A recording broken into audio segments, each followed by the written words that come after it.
नमस्कार दोस्तों, स्वागत है आप सभी का आपका अपने चैनल वीके ऑनलाइन क्लास में।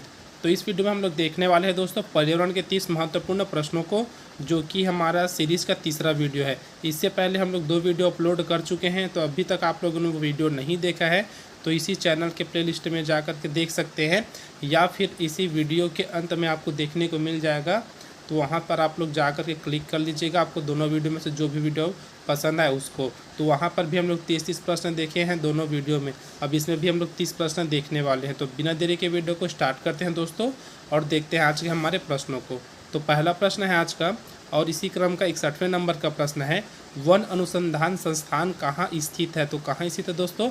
ऑप्शन ए दिया रायपुर, ऑप्शन बी दिया भिलाई, ऑप्शन सी देहरादून और ऑप्शन डी भोपाल। तो कहाँ स्थित है दोस्तों वन अनुसंधान संस्थान? तो इसका जो आंसर हो जाएगा दोस्तों वो हो जाएगा देहरादून में स्थित है, ठीक है, जो ऑप्शन सी में दिया है।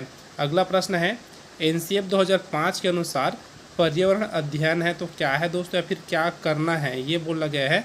ऑप्शन ए दिया है बच्चों को प्राकृतिक रूप से प्रशिक्षित करना, ऑप्शन बी दिया है बच्चों को सामाजिक रूप से प्रशिक्षित करना, ऑप्शन सी दिया है बच्चों को सांस्कृतिक रूप से प्रशिक्षित करना, और ऑप्शन डी उपरोक्त सभी। तो क्या हो जाएगा इसका आंसर? ऑप्शन डी हो जाएगा दोस्तों, अर्थात उपरोक्त सभी, अर्थात बच्चों को प्राकृतिक रूप से, सामाजिक रूप से और सांस्कृतिक रूप से प्रशिक्षित करना क्या है, एनसीएफ 2005 के अनुसार पर्यावरण अध्ययन का उद्देश्य है। आप समझ सकते हैं इस प्रकार से।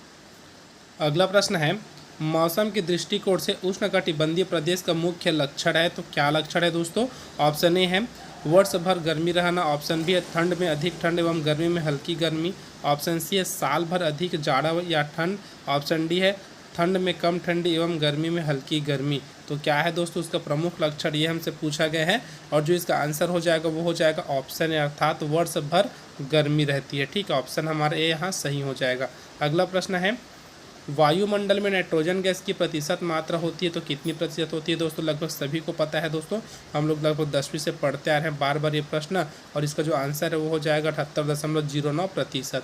अगला प्रश्न है, बच्चों में सामाजिक भावना का विकास करने के लिए निम्न में से कौन सा प्रयास सर्वोत्तम है? तो कौन सा प्रयास सर्वोत्तम है दोस्तों? डायरेक्ट आंसर की बात करते हैं, ऑप्शन सी हमारे यहाँ सही हो जाएगा, अर्थात बच्चों को स्वास्थ्य स्पर्धा के लिए तैयार करना। यह क्या है दोस्तों?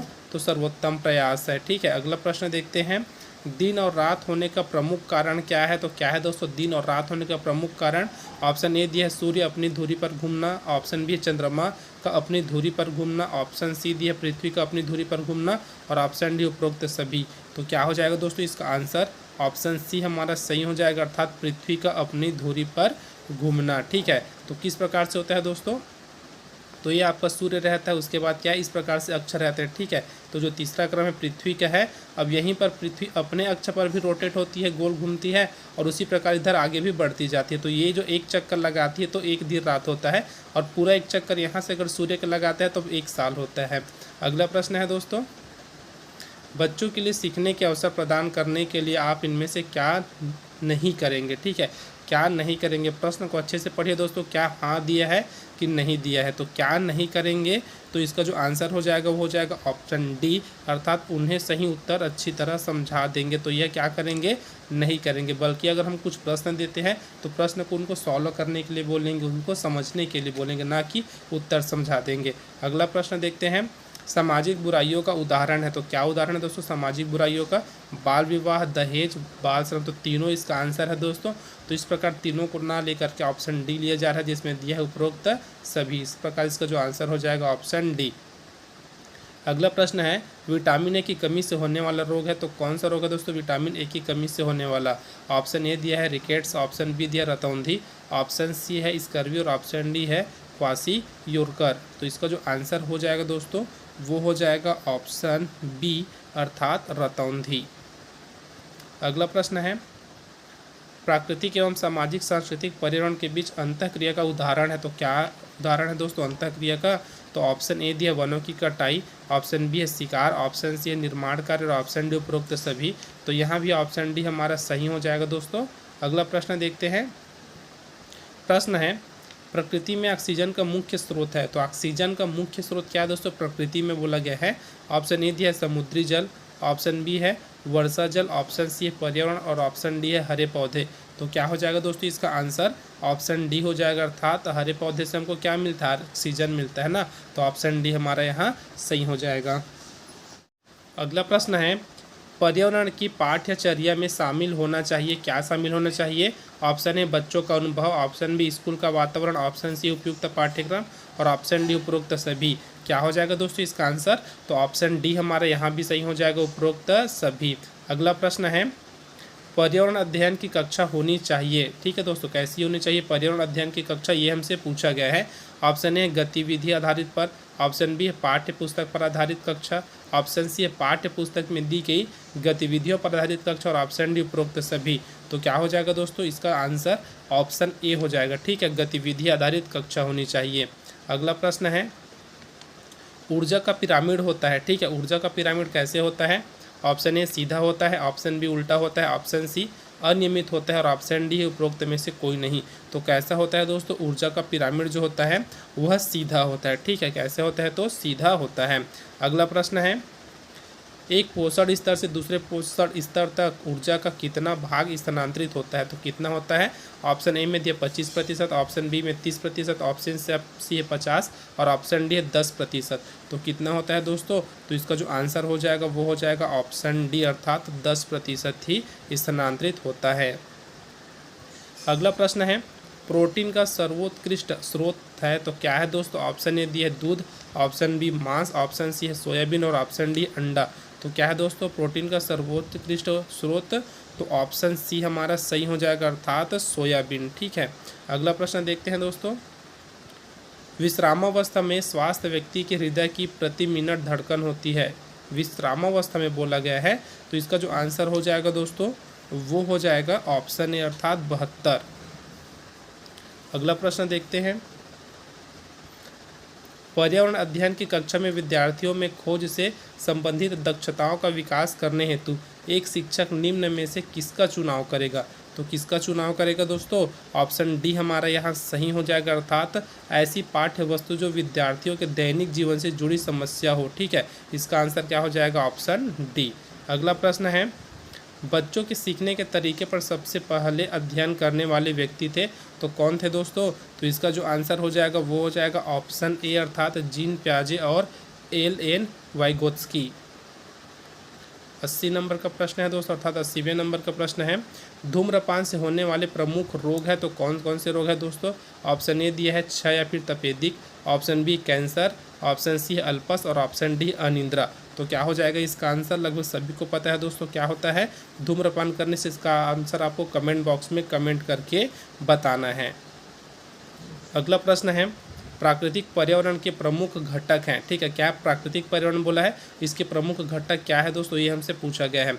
ऑप्शन है सभी जीव, ऑप्शन बी है भू आकृतिक कारक, ऑप्शन सी है जलवायवीय कारक और ऑप्शन डी उपरोक्त सभी। तो क्या हो जाएगा इसका आंसर, ऑप्शन डी हो जाएगा दोस्तों, अर्थात उपरोक्त सभी, अर्थात ऑप्शन है, ऑप्शन बी, ऑप्शन सी तीनों यहाँ सही हैं। अगला प्रश्न है दोस्तों पर्यावरण अध्ययन की कक्षा में बच्चों के अनुभव को महत्व देना चाहिए, क्यों महत्व देना चाहिए दोस्तों, ये हमसे यहाँ पूछा गया है। और जो इसका आंसर है दोस्तों वो हो जाएगा ऑप्शन डी। देखते हैं डी में क्या है, तो विषय को बच्चों के अनुभव से जोड़ने पर सीखने की प्रक्रिया को बढ़ावा मिलता है, ठीक है, इसीलिए क्या करना चाहिए, तो अनुभव को महत्व देना चाहिए। किनके अनुभव को, तो बच्चों के अनुभव को महत्व देना चाहिए पर्यावरण अध्ययन की कक्षा में। अगला प्रश्न देखते हैं दोस्तों अगला प्रश्न है बच्चे को सामाजिकरण का पहला पाठ कहाँ से प्राप्त होता है, तो ऑप्शन है हमारा सही हो जाएगा दोस्तों, परिवार से ही प्राप्त होता है। अगला प्रश्न है हमारे शरीर के किस अंग के द्वारा अमोनिया को यूरिया में बदला जाता है, तो किस अंग के द्वारा। ऑप्शन ए दिया है यकृत, ऑप्शन बी है वृक्क, ऑप्शन सी है फेफड़े और ऑप्शन डी है हृदय। तो इसका जो आंसर हो जाएगा दोस्तों वो हो जाएगा ऑप्शन ए, अर्थात यकृत के द्वारा। अगला प्रश्न है अर्थशास्त्र की मूलभूत अवधारणाओं की समझ विकसित की जा सकती है। ऑप्शन ए दिया है बाजार के रोल प्ले का आयोजन करवाकर, अगला है बैंक पोस्ट ऑफिस का भ्रमण करवाकर, ऑप्शन सी है मूल्य जैसी अमूर्त धारणा की उदाहरणों द्वारा व्यक्त करके और ऑप्शन डी उपरोक्त सभी। तो क्या हो जाएगा दोस्तों इसका आंसर जो हो जाएगा ऑप्शन डी, अर्थात उपरोक्त सभी। अगला प्रश्न देखते हैं प्रश्न है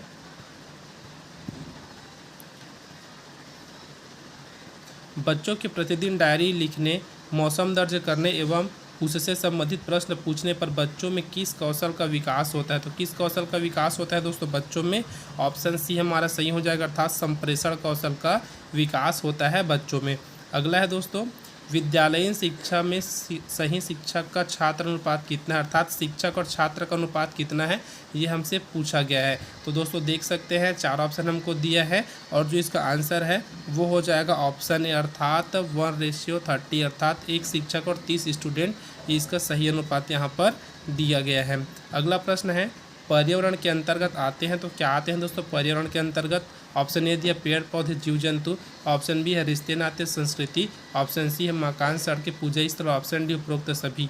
तो क्या आते हैं दोस्तों पर्यावरण के अंतर्गत? तो सभी को पता है, जितना आपको दिख रहा है ऑप्शन सी तक वो सब आते हैं, अर्थात उपरोक्त सभी हमारा यहाँ आंसर हो जाएगा जो कि ऑप्शन डी में दिया है। अगला प्रश्न है, शारदा एक्ट संबंध निम्न में से किससे है? ठीक है दोस्तों, किसमें है ये बोला गया है, शारदा एक्ट संबंध निम्न में से किसमें है? ऑप्शन ए दिया बाल विवाह, ऑप्शन बी है प्रोटोजोआ, ऑप्शन सी है बाल श्रम और ऑप्शन डी अनिवार्य शिक्षा। तो इसका जो आंसर हो जाएगा दोस्तों वो हो जाएगा ऑप्शन ए, अर्थात बाल विवाह में है यह एक्ट। अगला प्रश्न देखते हैं दोस्तों, आज का हमारा अंतिम प्रश्न है। प्रश्न दिया है, निम्न में से कौन वायुमंडल की स्वतंत्र नाइट्रोजन का स्थिरीकरण करता है? तो कौन करता है दोस्तों? आपको 4 ऑप्शन दिया गया है। ऑप्शन ए दिया है नीली हरी शैवाल, ऑप्शन बी है प्रोटोजोआ, ऑप्शन सी कवक और ऑप्शन डी है वायरस। तो क्या हो जाएगा इसका आंसर? तो इसका जो आंसर है दोस्तों वो हो जाएगा ऑप्शन ए, अर्थात नीली हरी शैवाल। तो दोस्तों अगर वीडियो आपको हेल्पफुल लगा तो वीडियो को जरूर लाइक कीजिएगा, साथ ही अपने दोस्तों में ज़रूर शेयर कीजिएगा और अगले वीडियो के लिए हमारे चैनल को सब्सक्राइब करना ना भूलें और चैनल को सब्सक्राइब करके बेल आइकन को प्रेस करना तो बिल्कुल ना भूलें, ताकि आने वाले वीडियो की नोटिफिकेशन आपको मिल सके। अब मिलते हैं दोस्तों अगले वीडियो में, तब तक के लिए जय हिंद।